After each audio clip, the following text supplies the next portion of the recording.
En este Security Shot vamos a platicar un poco de datos personales. Lo primero que tenemos que explicar es qué es un dato personal, qué son los datos personales. Los datos personales son detalles, minucias que nos permiten identificar, diferenciar a una persona de otra, empezando por el nombre, los apellidos, fecha de nacimiento.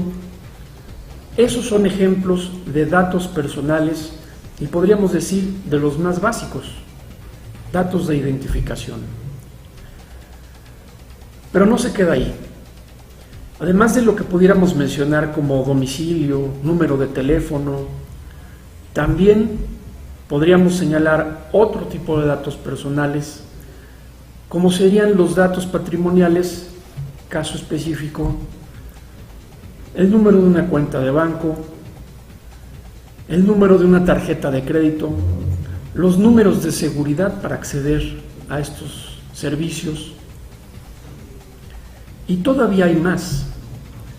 Los datos sensibles serían datos que en un momento dado, o son datos que en un momento dado se pueden utilizar para discriminar a una persona.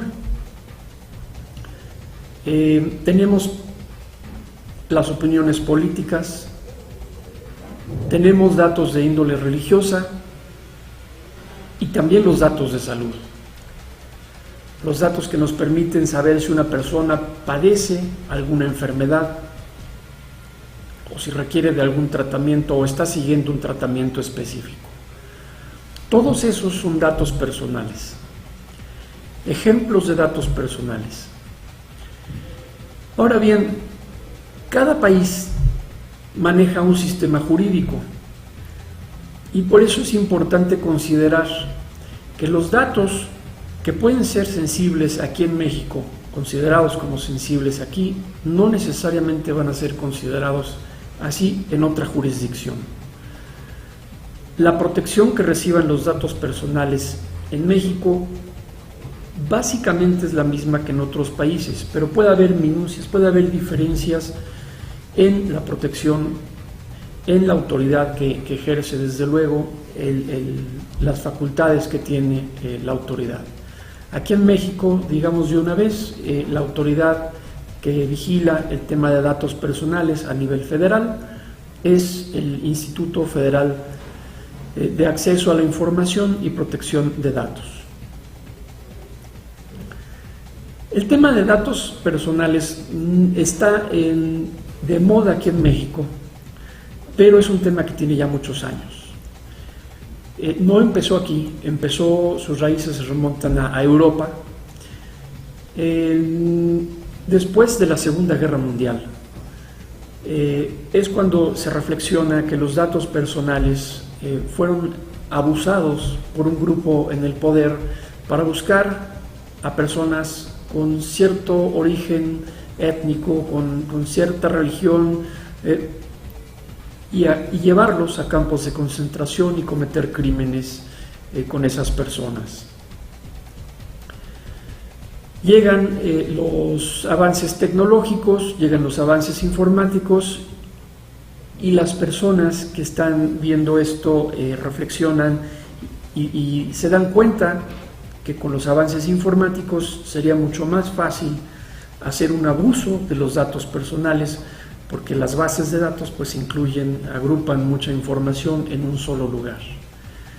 Es así como surge la inquietud de proteger esos datos personales, protegerlos de abusos, protegerlos de usos indebidos que afecten, que dañen a las personas. El tema de datos personales cobra otra variante en América, específicamente en los Estados Unidos. El tema ahí tiene que ver más con privacidad. La privacidad es un derecho humano incluido en la Carta Universal de Derechos Humanos, promulgada en 1948 en las Naciones Unidas, en el Pleno de las Naciones Unidas, ahí en el artículo 12 se especifica lo que es la privacidad en términos generales, porque nuevamente, como comentaba, cada país aterriza ese derecho en sus propias leyes. Entonces, hay diferencias porque el tema de privacidad se enfoca en proteger a la persona de que no sea molestada a menos que exista una orden judicial para ello. Como vemos, el tema de datos personales protege a los datos en sí y en última instancia se protege a la persona.